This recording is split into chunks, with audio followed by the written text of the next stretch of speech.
बिस्मिल्लाहिर्रहमानिर्रहीम। अस्सलामु अलैकुम वरहमतुल्लाहि वबरकातुहू। अल्हम्दुलिल्लाहि रब्बिल आलमीन वल आक़िबतु लिल मुत्तक़ीन वस्सलातु वस्सलामु अला सय्यदिल अंबियाइ वल मुरसलीन व अला आलिहि व अस्हाबिहि व अज़वाजिहि अजमईन व अला मन तबिअहुम बिइहसानिन इला यौमिद्दीन, अम्मा बाद। फ़अऊज़ु बिल्लाहिस समीइल अलीम मिनश शैतानिर रजीम। बिस्मिल्लाहिर्रहमानिर्रहीम। या अय्युहल्लज़ीना आमनुत्तक़ुल्लाहा हक़्क़ तुक़ातिह वला तमूतुन्ना इल्ला व अंतुम मुस्लिमून। या अय्युहन्नासुत्तक़ू रब्बकुमुल्लज़ी ख़लक़कुम मिन नफ्सिन वाहिदा व ख़लक़ मिनहा ज़ौजहा व बस्स मिनहुमा रिजालन कसीरन व निसाअ वत्तक़ुल्लाहल्लज़ी तसाअलून बिही वल अर्हाम इन्नल्लाहा काना अलैकुम रक़ीबा।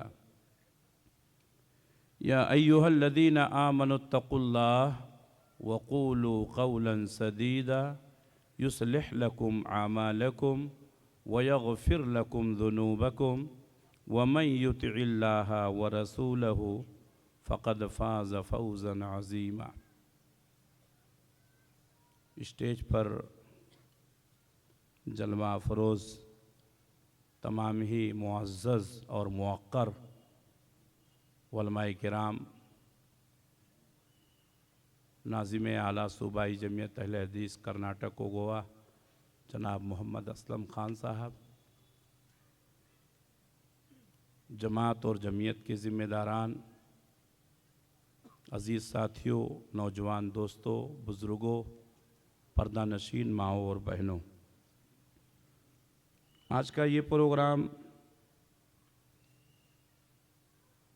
12 शाबानुल मुअज़्ज़म 1447 हिजरी मुताबिक 1 फरवरी 2026 बरोज़ इतवार 2:30 बजे से लेकर के अब तक जारी व सारी है, जिसका अहतमाम मस्जिद तौहीद इलियास नगर बनशंकरी बेंगलोर के ज़िम्मेदारान ने किया है और जिसकी निगरानी सूबाई जमियत अहले हदीस कर्नाटक को गोवा कर रही है। सन 2004 से मैं मस्जिद तौहीद से जुड़ा हुआ हूँ और मस्जिद तौहीद में बार बार आने का मौका मिला। जब इस प्रोग्राम के सिलसिले में लोगों ने तैयारियां शुरू की, उस वक्त से भी मुझे शामिल रखा गया। अल्हम्दुलिल्लाह, आज बहुत खुशी की बात है कि जो हमने सोचा था, जो हमने समझा था, उससे बढ़ कर के मस्जिद के ज़िम्मेदारों ने इंतज़ाम किया है और इसका ज़िक्र अमीर मोहतरम फ़ज़लतुल शेख अब्दुल वहाब अब्दुल अज़ीज़ जामई हफ़िज़हुल्लाह ने भी अपने ख़िताब में फ़रमाया। मुबारकबाद देता हूँ और दुआ करता हूँ कि अल्लाह तबारक व तआला इन सब की कोशिशों को कबूल फ़रमाए। और दूसरी चीज़ जो मैंने देखी, वक्त पर प्रोग्राम शुरू हुआ और लोग वक्त पर पहुँच गए और तमाम उलमाए किराम ने वक्त की पाबंदी के साथ ख़िताब किया। अल्हम्दुलिल्लाह, ये बहुत कम प्रोग्रामों में हो पाता है। अल्लाह से दुआ है कि अल्लाह तबारक व तआला हम सब की कोशिशों को कबूल फ़रमाए। नाज़िम इजलास ने मेरे उन्वान का ऐलान किया, अज़मत वालिदैन और रिश्तों के हुकूक़। ज़िम्मेदाराने जलसा ने जो मुझे उन्वान दिया है, उसमें कुछ ज़ैली अनावीन भी लिखे हैं कि आपको वालिदैन की अज़मत पर बोलना है, रिश्तेदारों की हिफाजत पर, उनके हुकूक़ पर बोलना है, कुछ बड़े लोगों की खिदमत पर भी बोलना है, कुछ उलमाए दीन के अदब व एहतराम पर भी बोलना है। तो इंशाअल्लाह थोड़ी बहुत बातें उस सिलसिले में भी होंगी। वालिदैन का मकाम व मर्तबा बहुत ऊंचा है। कुरान मजीद में जहाँ भी अल्लाह ताला ने अपना तज़किरा किया है, अपने बाद फ़ौरन वालिदैन का तज़किरा किया। वक़ज़ा रब्बुका अल्ला तअबुदु इल्ला इय्याहु व बिल वालिदैनि इहसाना। अल्लाह तबारक व तआला ने, तुम्हारे रब ने ये फ़ैसला कर दिया है कि अल्लाह के अलावा किसी की इबादत नहीं की जाएगी। व बिल वालिदैनि इहसाना, और वालिदैन के साथ हुस्न सलूक किया जाएगा। तो अल्लाह ने अपने हक़ के बाद किसका हक़ बताया? वालिदैन का हक़ बताया। एक सहाबी अल्लाह के नबी सल्लल्लाहु अलैहि वसल्लम के पास आए और उन्होंने सवाल किया, अय्युल आमाल अफ़ज़ल या रसूल अल्लाह, ऐ अल्लाह के रसूल सबसे अफजल काम क्या है? तो आपने फरमाया, अस्सलातु अला वक्तिहा, नमाज को उसके वक्त पर पढ़ लेना ये सबसे अफजल काम है। सहाबी ने पूछा, सुम्मा अय्यु या रसूल अल्लाह, ऐ अल्लाह के रसूल उसके बाद दूसरे नंबर पे सबसे अफजल काम क्या है? तो आपने फरमाया, बिर्रुल वालिदैन, वालिदैन के साथ हुस्न सलूक करना। एक आयत और एक हदीस मैंने आपके सामने पढ़ी है। अल्लाह ताला ने अपने हक़ के बाद माँ बाप के हक़ का तज़किरा किया। अल्लाह के नबी सल्लल्लाहु अलैहि वसल्लम ने अल्लाह के हक़ के बाद माँ बाप के हक़ का तज़किरा किया। माँ बाप का मकाम बहुत ऊंचा है। अल्लाह के नबी सल्लल्लाहु अलैहि वसल्लम, चूँकि आज का ये प्रोग्राम जो रखा गया है वो इस्तक़बाले रमज़ान के नाम से भी है। अल्लाह के नबी सल्लल्लाहु अलैहि वसल्लम मिंबर पर चढ़ रहे थे, पहले ज़ीने पर, दूसरे ज़ीने पर, तीसरे ज़ीने पर कदम रखते हुए आपने आमीन आमीन आमीन कहा। सहाबा ने बाद में पूछा कि अल्लाह के रसूल, आज आप मिंबर पर चढ़ते हुए खिलाफ मामूल हर ज़ीने पर आमीन आमीन आमीन कह रहे थे, तो इसकी वजह क्या है? तो आपने फरमाया, जब मैं मिंबर के ज़ीने पर कदम रख रहा था तो हज़रत जिब्रील मेरे पास आए। उन्होंने कहा, बदनसीब है वो शख्स जो रमज़ान का महीना पाए और अपने गुनाहों की बख्शिश न करा सके। तो मैंने कहा आमीन।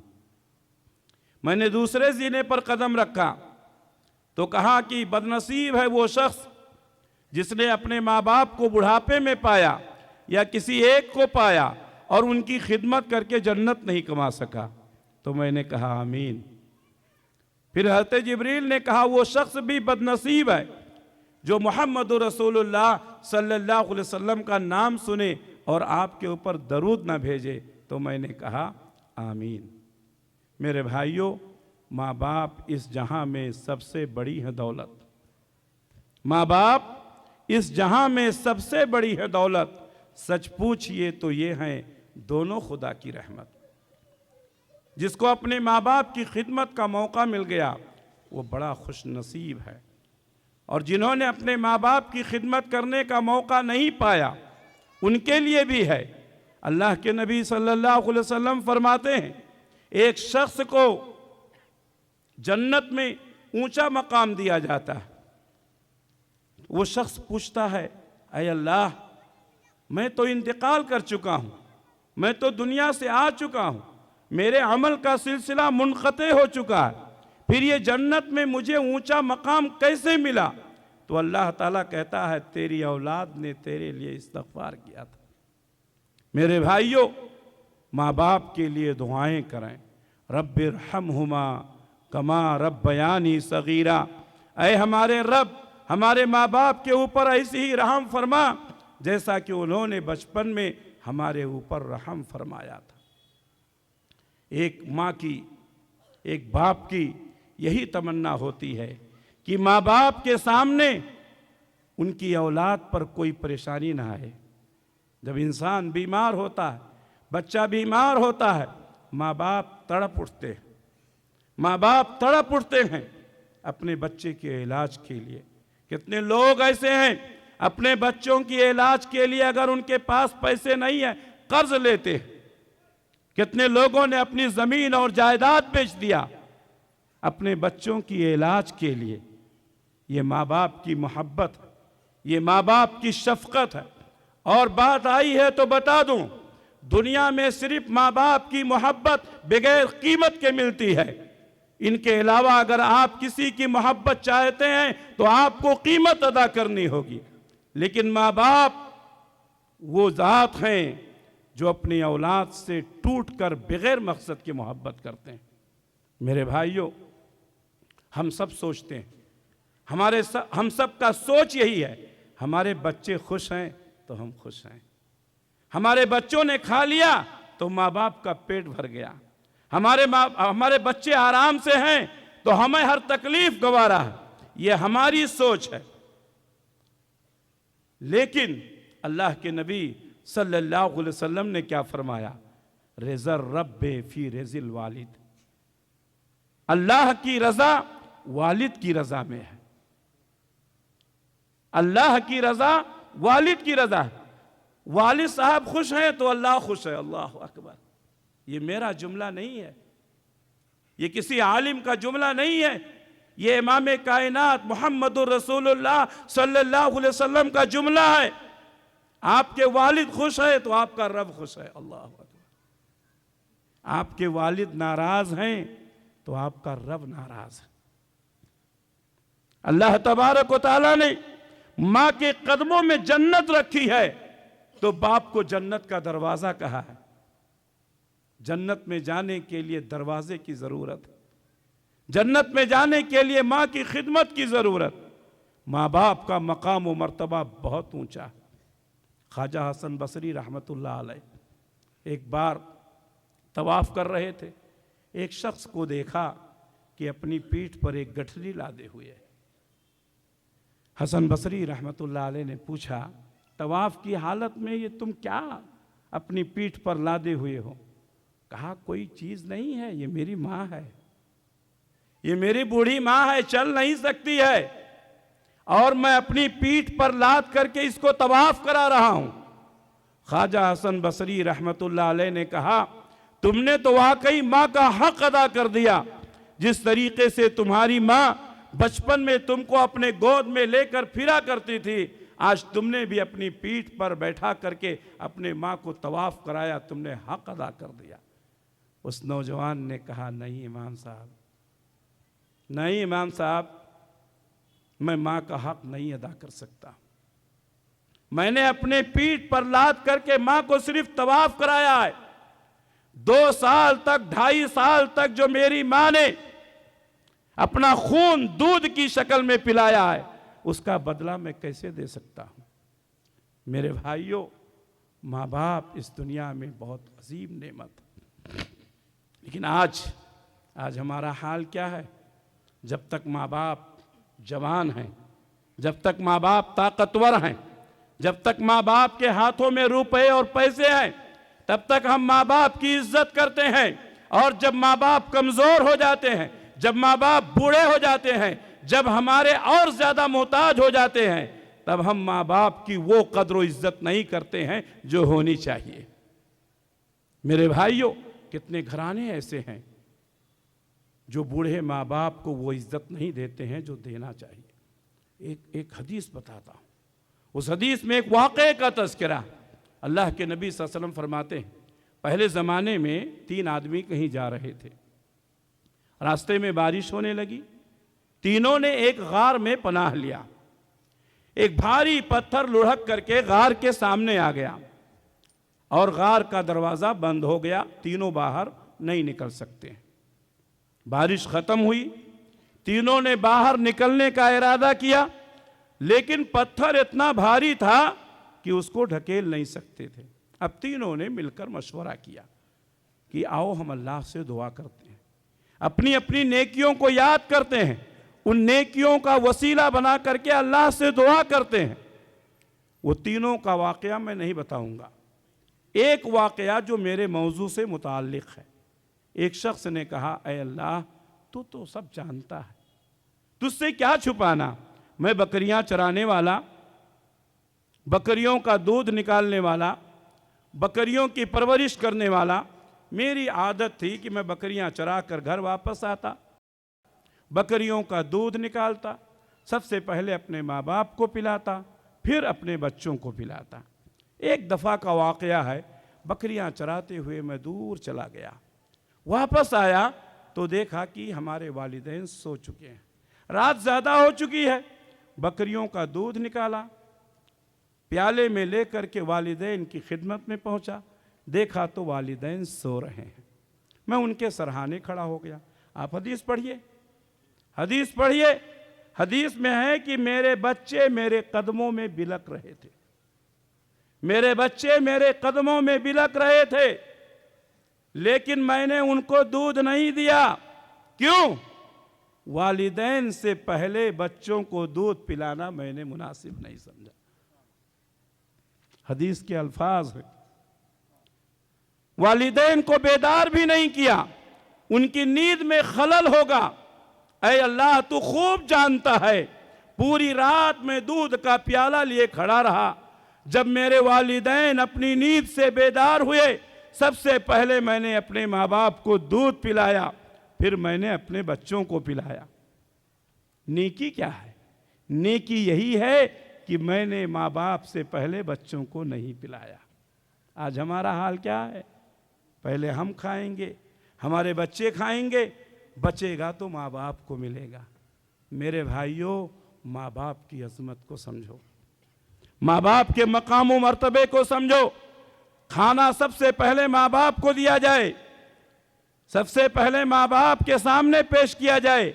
ये माँ बाप का हक है, ये माँ बाप की नेकी है, और इसी नेकी का तज़किरा उस शख्स ने किया।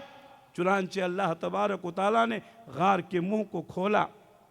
आज हमारा हाल क्या है? मेरे भाइयों, मैं सवाल नहीं करूंगा, मैं आपको एहसास दिलाना चाहता हूं। हम और आप सोचें, हम कहाँ हैं, किस जगह हैं? क्या हमारे नज़दीक हमारे माँ बाप का वो मकाम है? नहीं मेरे भाइयों। आज आदमी परेशान है, रोज़ी के मामले में परेशान है, बीमारी को लेकर परेशान है, मुख्तलिफ किस्म के मसाइल से घिरा हुआ है। इनके पास जाता है, उनके पास जाता है।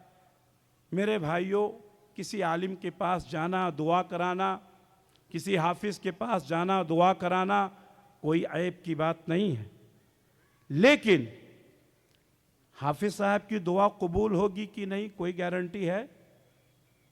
इमाम साहब की दुआ कबूल होगी कि नहीं कोई गारंटी है? नहीं। लेकिन वालिद की दुआ कबूल होगी, गारंटी है। और मैं अहले हदीस हूं, अपनी तरफ से कोई बात नहीं कहता हूं। अल्लाह के नबी सल्लल्लाहु अलैहि वसल्लम ने फरमाया, वालिदैन की दुआ औलाद के हक में जो की जाए अल्लाह कबूल कर लेता है। और यही नहीं, वालिदैन की दुआ भी कबूल कर लेता है, बद्दुआ भी कबूल कर लेता है। कितने लोग ऐसे हैं जिन्होंने वालिदैन की खिदमत करके बहुत ऊंचा ऊंचा मकाम हासिल किया। हजरत अवैस करनी रहमतुल्लाह अलैह, आपने नाम सुना होगा। नबी के ज़माने में पैदा हुए, यमन में रहते थे, लेकिन नबी की खिदमत में हाजिर नहीं हो सके। नबी का ज़माना पाया लेकिन सोहबत नहीं पाई, इसलिए शर्फ़े सहाबियत से महरूम रहे। कई लोगों ने कहा, आप नबी की खिदमत में हाजिर हो जाएं, आपसे मुलाकात कर लें, सहाबी हो जाएंगे। ख्वाजा अवैस करनी रहमतुल्लाह अलैह कहते थे कि अगर मैं नबी की खिदमत में हाजिर हुआ और आपसे मुलाकात कर लिया, शर्फ़े सहाबियत मिल जाएगी, लेकिन मेरी माँ बेचारी बीमार है, मेरी माँ बीमार है, और यमन से मदीना जाना, मदीने से वापस आना कमोबेश 1 महीना लगेगा। अगर मैं इस दौरान नबी से मुलाकात के लिए चला गया और इस दौरान मेरी माँ का इंतकाल हो गया, तो मेरी माँ की तजहीज़ व तकफीन कौन करेगा? मेरे भाइयों, माँ की खिदमत करते रहे, नबी के खिदमत में हाजिर नहीं हो सके। वो रब्बे ज़ुल जलाल जो हर चीज़ का इल्म रखता है, नबी सल्लल्लाहु अलैहि वसल्लम के पास वही भेजा। आपका एक साथी है, आपका एक भाई मुसलमान है, अवैस करनी, यमन में रहता है, कर्न में रहता है, मुसलमान हो चुका है, लेकिन अपनी माँ की खिदमत के लिए रुका हुआ है, आपके पास हाजिर नहीं हो सका। मेरे भाइयों, प्यारे नबी सल्लल्लाहु अलैहि वसल्लम ने सहाबा से कहा कि जब अवैस करनी से तुम्हारी मुलाकात हुई तो उनसे दुआ करा लेना। माँ की खिदमत करने वाला मुस्तजाबुद दावात हो जाता है। माँ की खिदमत करने वाले की दुआ को अल्लाह कबूल करता। अवैस करनी रहमतुल्लाह अलैह के मुस्तजाबुद दावात होने की और उनके दुआ के कबूल होने के दो वाक़े में जिक्र करता हूँ। एक वाक़या तो ये है कि अवैस करनी रहमतुल्लाह अलैह के बदन में बरस की बीमारी थी, इनका जिस्म सफ़ेद हो गया था। माँ की खिदमत करने से अल्लाह ताला ने इनकी दुआ को कबूल किया। अवैस करनी रहमतुल्लाह अलैह की वो बरस की बीमारी ठीक हो गई और एक सिक्के के बराबर वो बीमारी बाकी रही। अवैस करनी रहमतुल्लाह अलैह कहते हैं, ऐ अल्लाह, तूने पूरी बीमारी को ठीक कर दिया और एक सिक्के के बराबर ये बीमारी बाकी है, इसको मैं ऐब नहीं समझता हूं। जब भी मेरे दिल में ये ख्याल आता है कि मैं ठीक हो गया हूं, मैं सोचता हूं कि ये निशानी बाकी है। मेरा रब चाहता तो पूरा जिस्म बरस में होता। ये देख करके मैं तेरी नेमत को याद करता हूं। माँ की खिदमत की वजह से मुस्तजाबुद दावात हो गए। हजरत अबू बकर सिद्दीक रज़ी अल्लाह तआला अन्हु का ज़माना भी गुजर गया है तो उमर बिन खत्ताब रज़ी अल्लाह तआला अन्हु की खिलाफत का दौर शुरू हुआ। अवैस करनी रहमतुल्लाह अलैह हजरत उमर बिन खत्ताब रज़ी अल्लाह तआला अन्हु के ज़माने में हज के लिए आए। किसी ने बताया कि अवैस करनी इस साल हज के लिए आए हुए हैं। मेरे भाइयों, वो शख्सियत जिनके बारे में प्यारे नबी ने फरमाया, उमर तो वो शख्सियत है जिस गली से निकलता है शैतान भाग जाता है तो उमर बिन खत्ताब रज़ी अल्लाह तआला अन्हु तो वो शख्सियत हैं जिनके बारे में प्यारे नबी ने फरमाया, लौ कान बादी नबिय्यन लकान उमर। ये उमर बिन खत्ताब रज़ी अल्लाह तआला अन्हु अवैस करनी रहमतुल्लाह अलैह के पास जाते हैं, कहते हैं आप मेरे लिए दुआ कर दीजिए। उनसे चिमट जाते हैं। अवैस करनी रहमतुल्लाह अलैह कहते हैं, अमीरुल मोमिनीन, आप क्या बात करते हैं?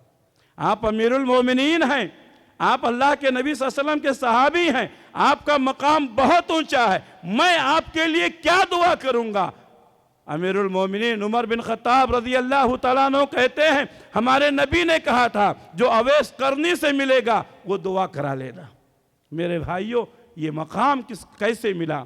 माँ की खिदमत से मिला। मेरे भाइयों, एक सहाबी अल्लाह के नबी सल्लल्लाहु अलैहि वसल्लम के पास आए, कहा है अल्लाह के रसूल, मैंने जंग में अपना नाम लिखा लिया, ग़ज़वे में मैं जाना चाहता हूँ, लेकिन आपसे इजाज़त लेने आया।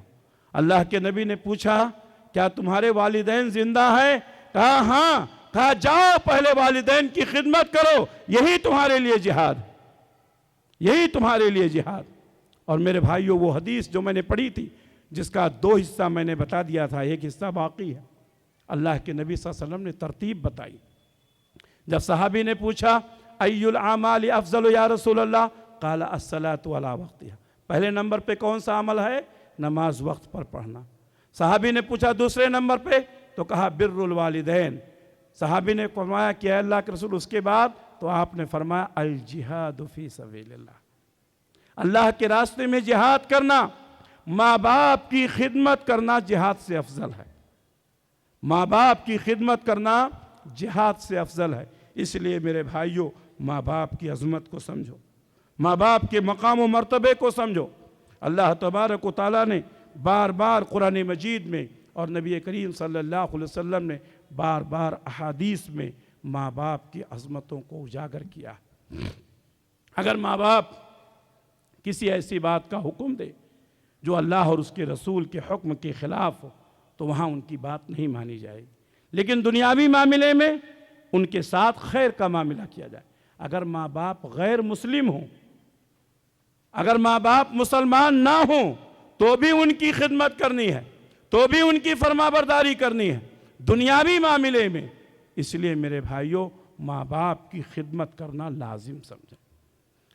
आज बहुत सारे लोग क्या समझते हैं, माँ बाप की खिदमत करना मतलब क्या है? माँ बाप की ज़रूरत पूरी करना, बीमार हो गए तो दवा करा देना, भूख लगे तो खाना खिला देना। नहीं मेरे भाइयों, माँ बाप हमारे पैसों के मोहताज नहीं है। माँ बाप हमारे पैसों के मोहताज नहीं है। माँ बाप ने तो हमारे लिए घर बनाया, माँ बाप ने तो हमको पढ़ाया लिखाया, माँ बाप ने तो हमें समाज के दरमियान खड़े होने के लायक बनाया। माँ बाप हमारे मोहताज नहीं है, हमारे पैसों के मोहताज नहीं है। माँ बाप की जायदाद बेच करके आप जिंदगी भर खा सकते हैं। माँ बाप आपके वक्त के मोहताज हैं। जब आदमी बूढ़ा हो जाता है, मेरे भाइयों, हमने देखा है वो मंजर, जब आदमी बूढ़ा हो जाता है जरा कम सुनता है। जब आदमी बूढ़ा हो जाता है एक बात को बार बार दोहराता है।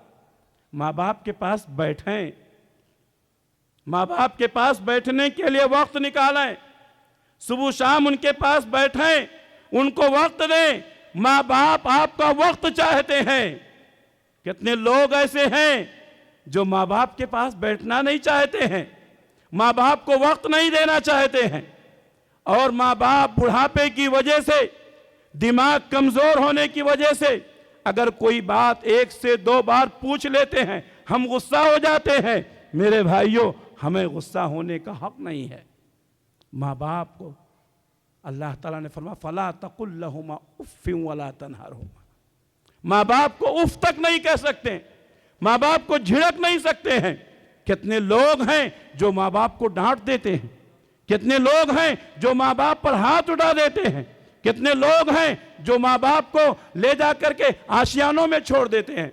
मेरे भाइयों, बात आ गई है तो बता दूं, हमारे सामने कैसे कैसे मंजर हैं। एक शख्स है, उनकी औलाद अभी जिंदा है, अपनी बूढ़ी माँ को रात में अपने बहन और बहनोई के घर छोड़ा है। माँ बाप की खिदमत करना किसकी जिम्मेदारी है? औलाद की है ना। बेटी की शादी हो गई, वो अपने घर में है, बेटों की जिम्मेदारी है। लेकिन सगे बेटों ने रात में मां को कहां छोड़ दिया? बहन और बहनोई के दरवाजे पर, वो भी अंदर नहीं, बूढ़ी मां को। ये मंजर हमारे सामने है। मां ने दरवाजा खटखटाया, बेटी बेटी होती है, बेटी का कलेजा फट गया। मेरी माँ इतनी रात में? माँ रोने लगी, बोली बेटा तेरे भाइयों ने यहां लाकर छोड़ा है, तेरे भाइयों ने लाकर यहां छोड़ा है। बेटी ने खिदमत की, दामाद ने खिदमत किया, मैं उस घर में जाता रहा हूं, मैं गवाह हूं। उसकी रूह बेटी और दामाद के घर में निकली, लेकिन उसके बच्चे, उसके बेटे शहर में मालदार लोगों में से हैं। अल्लाह ने उनको बहुत नवाजा है। फिर मैंने वो मंजर भी देखा, जब मां का इंतकाल हुआ तो कहा नहीं, हमारी मां का जनाजा बेटी के घर से उठे मुनासिब नहीं है। उठाकर कहां ले गए? अपने घर ले गए। जब तक मां जिंदा थी तड़पती रही, बेटी और दामाद का मोहताज रही, और मरने के बाद बेटों ने मां का जनाजा उठाया। कहा यह हमारी तौहीन है कि हमारे होते हुए हमारी मां का जनाजा उसकी बेटी के घर से उठे, उसके दामाद के घर से उठे। यह मंजर भी हमने देखा। मेरे भाइयों, किन अल्फाज में इन बुराइयों को बयान किया जाए? कहां जा रहा है हमारा समाज, कहां जा रहा है हमारा मुआशरा? हमारे बेंगलोर से करीब मुख्तलिफ किस्म के आशियाने हैं। आप जाइए देखिए, वहां किसी गरीब के माँ बाप नहीं हैं, अमीरों के माँ बाप हैं। वो कहते हैं हम तुम्हारे पूरे आशियाने का खर्चा चलाएंगे, हमारे माँ बाप को यहां रख लो। मैं कहता हूं आप पूरे आशियाने नहीं, पूरे बेंगलोर का खर्चा चलाएं, लेकिन जो अपने माँ को नहीं रख सका, जो अपने बाप को नहीं रख सका, वो दूसरों की क्या करेगा खिदमत? मेरे भाइयों, अल्लाह के नबी सल्लल्लाहु अलैहि वसल्लम ने फरमाया बदनसीब है वो शख्स जिसके घर जन्नत आई और वापस चली गई। जन्नत कौन है? ये माँ बाप है। माँ बाप की खिदमत करो, जन्नत मिलेगी। माँ की कदमों के नीचे जन्नत है, बाप जन्नत का दरवाजा। बदनसीब हैं वो लोग जो अपने माँ बाप की खिदमत ना कर सकें। माँ बाप के मकाम व मर्तबा को पहचानो। इन्हीं की दुआओं से जिंदगी बनती है और इन्हीं की बद्दुआओं से जिंदगी बिगड़ती है। हमारे बहुत सारे रिश्तेदार हैं जो इस वक्त बहुत परेशान हैं। उन्होंने अपने माँ बाप के साथ बदसलूकियां की हैं, और मैं आज यहां नहीं कह रहा हूं, उनके मुंह पर कहता हूं, तुमने अपने माँ बाप के साथ जो बदसलूकियां की हैं, माँ बाप किसी के लिए बद्दुआ नहीं करते हैं, लेकिन जब उनका दिल जलता है, जब वो परेशान होते हैं, तो अल्लाह तबारक व तआला माँ बाप की निकलने वाली आह कभी रायगा नहीं करता। जो माँ बाप को अपने आराम न पहुंचा सका, जो अपने माँ बाप की अजमत नहीं पहचान सका, वो दुनिया में क्या तरक्की करेगा। कितने लोग ऐसे हैं जो माँ बाप की अजमतों पर बोलते हैं। बोलना अलग बात है, अमल करना अलग बात है। मेरे भाइयों, माँ बाप की खिदमत करो। माँ बाप का मकाम व मर्तबा बहुत ऊंचा है। अगर मैं माँ बाप पर ही बोलता रहूँगा तो वक्त ज़्यादा हो जाएगा, और माँ बाप ये ऐसा मौजू है, इससे हट भी नहीं सकते। जब भी माँ बाप की बात आती है मैं इमोशनल हो जाता हूँ, और होना ज़रूरी भी है। अल्लाह से दुआ है कि अल्लाह ताला हमारे माँ बाप को और आपके माँ बाप को अल्लाह ताला सबको जन्नतुल फिरदौस में आला मकाम अता फरमाए। अल्लाह ताला ने माँ बाप के बाद रिश्तेदारों के साथ भी हुस्न सलूक करने का हुक्म दिया।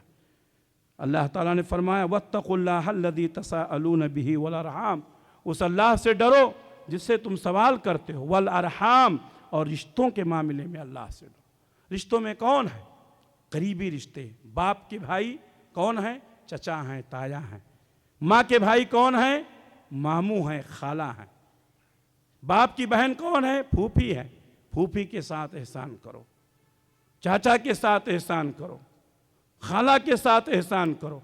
मेरे भाइयों, एक ज़माना था कि जब फूफी घर में आती थी तो घर में खुशी का माहौल होता था। अब्बू की बहन आ रही है, अब्बू की बहन आ रही है। आज माहौल कैसा हो गया है? फूफी घर में आए तो मुसीबत आ गई है, समझते हैं?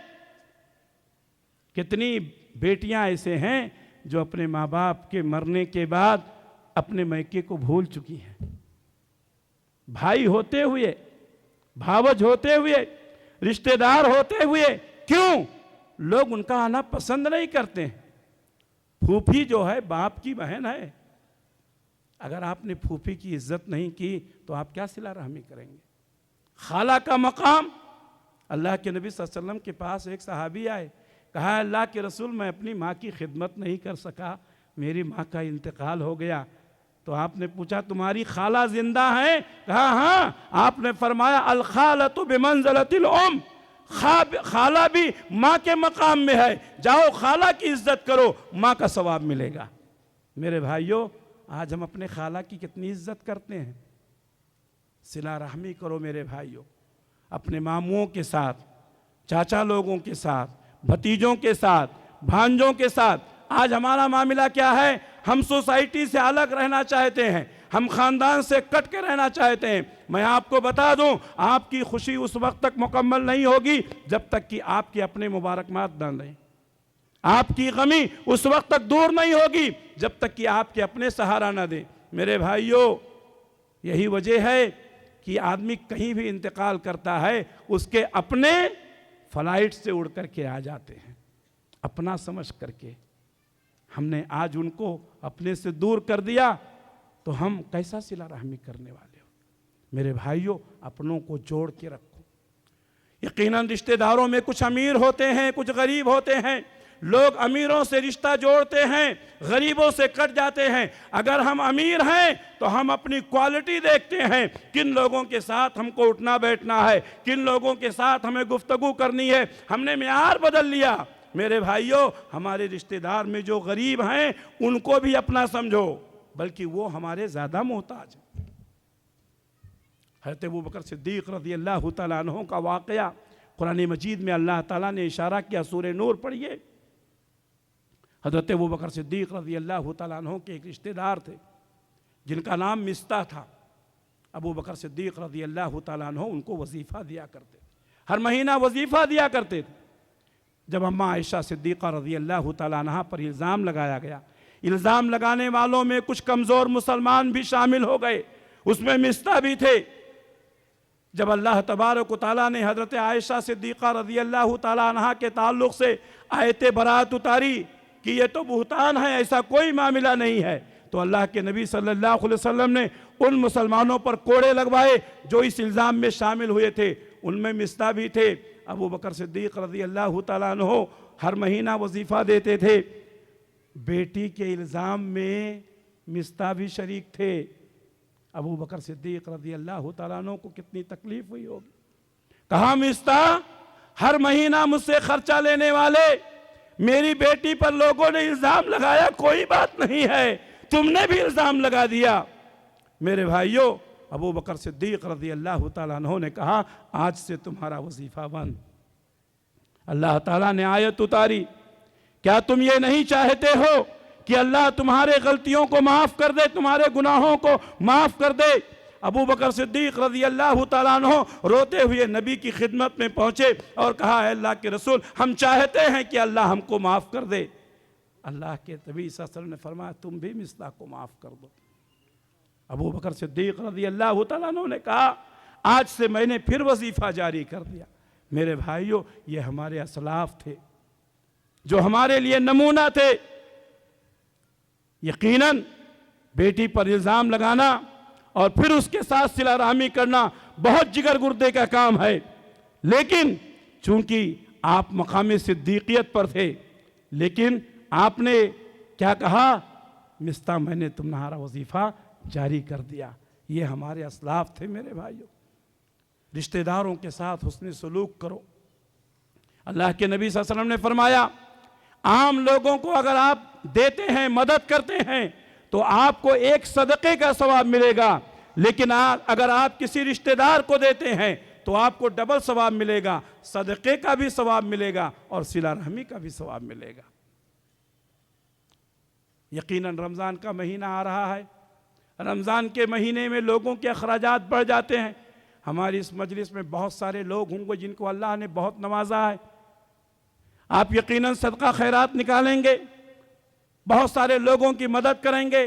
आप अपने रिश्तेदारों को ढूंढें, आपके रिश्तेदारों में कौन है जो आपकी मदद के लायक हैं। बहुत सारे लोग रमज़ान के मौका पर एक मसला पूछते हैं, मौलाना अगर हम लोगों को बता देंगे कि ये ज़कात का पैसा है, सदक़े का पैसा है, तो लोग नहीं लें। क्या ज़रूरत है आपको बताने की? आपको बताने की क्या ज़रूरत? आप ज़कात निकाल रहे हैं, सदका निकाल रहे हैं, अपने भाई को तोहफा कहकर दे दीजिए, आपका ज़कात अदा हो जाएगा, भाई को तोहफा भी मिल जाएगा। कोई ज़रूरी नहीं है कि आप उसको ज़कात बता करके दें। तो इस तरीके से अपने रिश्तेदारों के साथ उसने सलूक कर। हर आदमी ये चाहता है कि उसकी उम्र लंबी हो, हर आदमी ये चाहता है कि उसकी रोज़ी कुशादा हो। मेरे भाइयों, उम्र लंबी करने के लिए इंसान कितने उपाय करता है, एक्सरसाइज करता है, अपने जिस्म को गलाता है, ताकत की दवाएं खाता है ना, रोज़ी को बढ़ाने के लिए कितने दिमाग लगाता है। प्यारे नबी ने फरमाया, अगर तुम चाहते हो कि तुम्हारी उम्र बढ़ जाए, अगर तुम चाहते हो कि तुम्हारी रोज़ी में बरकत हो जाए, तो तुम सिला रहमी करो, रिश्तेदारों के साथ उसने सलूक करो। रिश्तेदारों के लिए वक्त निकालोगे, अल्लाह तुम्हारी उम्र बढ़ा देगा। रिश्तेदारों पर खर्च करोगे, अल्लाह तुम्हारा माल बढ़ा देगा। मेरे भाइयों, रिश्तेदारों की खिदमत करने से, उनका ताउन करने से उम्र में भी इजाफा होता है, रिज़्क में भी इजाफा होता है। अब मुझे ये भी बताया गया था कि उलमा की ताल्लुक़ से बता दें, उलमा से जुड़ करके रहें। उलमा की फजीलत के लिए सिर्फ एक बात कह दी जाए तो काफ़ी है। अल्लाह के नबी ने फरमाया, अल उलमा वरसतुल अंबिया, उलमा अंबिया के वारिस हैं। जो काम करने के लिए अल्लाह ताला नबियों को भेजता था, रसूलों को भेजता था, वही काम अब किसको करना है? उलमा को करना है। आज जो ये दावत व तबलीग का काम चल रहा है, आज जो ये मेहनतें चल रही हैं, इसके लिए अल्लाह ताला नबियों को भेजता था। अब नबूवत का सिलसिला ख़त्म हो गया, ये जिम्मेदारी अब उलमा के ऊपर डाली गई है। तो अंबिया ये उलमा ये अंबिया के वारिस हैं। अल्लाह के नबी सल्लल्लाहु अलैहि वसल्लम ने फरमाया कि अंबिया जो है दिरहम व दीनार छोड़कर नहीं जाते हैं, इल्म छोड़कर जाते हैं। जो इस इल्म पर अमल करेगा, जो इस इल्म का प्रचार करेगा, वो वलमा का वारिस होगा। वलमा से जुड़े रहें, वलमा से जुड़े रहेंगे तो आप गुमराह नहीं होंगे। जो वलमा से कट जाते हैं वो बहुत जल्दी भटक जाते हैं। आज खवारिज का फितना बड़ी तेज़ी के साथ उठ रहा है, वलमा से उनको अलग किया जा रहा है। और आपको मालूम होना चाहिए कि आपको जो रूहानी ग़िज़ा मिल रही है, आपको जो ईमानी स्पर्ट मिल रहा है, जो ताकत मिल रही है, जो क़ुव्वत मिल रही है, और आपके अंदर जो जोश आ रहा है, इन्हीं वलमा की सोहबत की वजह से। और खवारिज का काम क्या है? लोगों को वलमा से बदज़न कर देना, लोगों को वलमा से काट देना। जब आप वलमा से अलग हो जाएंगे तो वो आपके रूह की जो ग़िज़ा मिल रही थी वो आपको नहीं मिलेगी। इसलिए आप क्या होंगे? दीन से दूर हो जाएंगे। तो वलमा से जुड़ करके रहें, वलमा से जुड़ करके रहेंगे, गुमराह नहीं होंगे। और अहले इल्म ने लिखा है कि कोई भी फितना आता है तो उस फितने को सबसे पहले कौन महसूस करता है? वलमा महसूस करते हैं, वलमा आगाह करते हैं, फितने बढ़ रहे हैं, अपने आप को संभालो। और जब फितना पूरा फैल जाता है और सिमट कर अब जाने लगता है, तब लोगों को मालूम, अरे ये तो बहुत बड़ा फितना था। वलमा को पहले मालूम होता है, अवाम को बाद में मालूम होता है। इसलिए आप देखेंगे कि जो लोग वलमा से जुड़े हुए हैं वो बहुत कम भटकते हैं, वो बहुत कम भटकते हैं। इसी तरीके से मेरे भाइयों, मस्जिद के आइम्मा, मुअज्जिनीन, उनकी कदर कीजिए। क्योंकि आज का ये जो प्रोग्राम है उसका एक तो है इस्तक़बाल रमज़ान और दूसरा मस्जिद का इफ्तिताही प्रोग्राम। जहाँ भी मस्जिद रहती है वहाँ इमाम रहते हैं, ख़तीब रहते हैं, मुअज्जिन रहते हैं। मैं अक्सर कहा करता हूँ, अभी परसों भी खुतबे के दौरान, मेरे भाइयों नमाज की आदत डालो। आज बहुत सारे लोग कहते हैं ठंड बहुत है, नमाज को नहीं आते हैं। मैं कहता हूँ आपकी मस्जिद का जो इमाम है, आपकी मस्जिद का जो मुअज्जिन है, वो भी इंसान ही है ना, इंसान ही है ना। आपसे कितना घंटा पहले मुअज्जिन उठता है। एक दिन अगर मुअज्जिन ने फजर की अजान नहीं दी, पूरी मस्जिद में हंगामा। वो जिम्मेदार जो कभी नहीं आता नमाज को, अफसोस के साथ कहना पड़ता है मेरे भाइयों, वो जिम्मेदार जो कभी नहीं फजर की नमाज में आता है, एक दिन मुअज्जिन ने अजान नहीं दी, मस्जिद में हंगामा हो जाता है। क्यों? अजान क्यों नहीं हुई? अरे भाई, मुअज्जिन भी तो इंसान है। कभी आपने सोचा? आपसे घंटों पहले उठता है, आप क्यों नहीं उठ सकते हैं? आप क्यों नहीं उठ सकते हैं? ऐसे मुअज्जिनों की कद्र करो। हमारी निगाह में ये मुअज्जिन है, मामूली है, लेकिन अल्लाह के नबी ने फरमाया, अतवल अल आनाक़ि इंदल्लाहि यौमल क़ियामा अल मुअज्जिन। क़यामत के दिन अल्लाह तबारक व तआला सबसे ऊंची गर्दन किसकी करेगा? मुअज्जिन की कर देगा। मेरे भाइयों, मुअज्जिन का मकाम बहुत ऊंचा है, इमाम का मकाम बहुत ऊंचा है। मुअज्जिनों की कद्र करो, इमामों की कद्र करो। इन्हीं की मेहनतों से, इन्हीं की कोशिशों से आज दीन जिंदा है, इन्हीं की कोशिशों से आज हम अपनी इस्लाह कर रहे हैं। जिस दिन ये वलमा नहीं रहेंगे, जिस दिन ये दाई नहीं रहेंगे, जिस दिन हक बताने वाले नहीं रहेंगे, आपको मालूम नहीं पड़ेगा क्या सही है क्या गलत। अल्लाह से दुआ है कि अल्लाह रब्बुल आलमीन हम तमाम लोगों को अपने वलमा की कद्र करने की तौफीक इनायत फरमाए। अल्लाह हम सबको सच्चा पक्का मुसलमान बनाए, जब तक दुनिया में रखे, इस्लाम पर कायम रखे। ख़ात्मा हो तो ईमान बिल खैर पर हो। रब्बना तक़ब्बल मिन्ना इन्नका अंतस समीउल अलीम व तुब अलैना इन्नका अंतत तव्वाबुर रहीम बिरहमतिका या अरहमर राहिमीन। आमीन। वस्सलामु अलैकुम व रहमतुल्लाहि व बरकातुहू।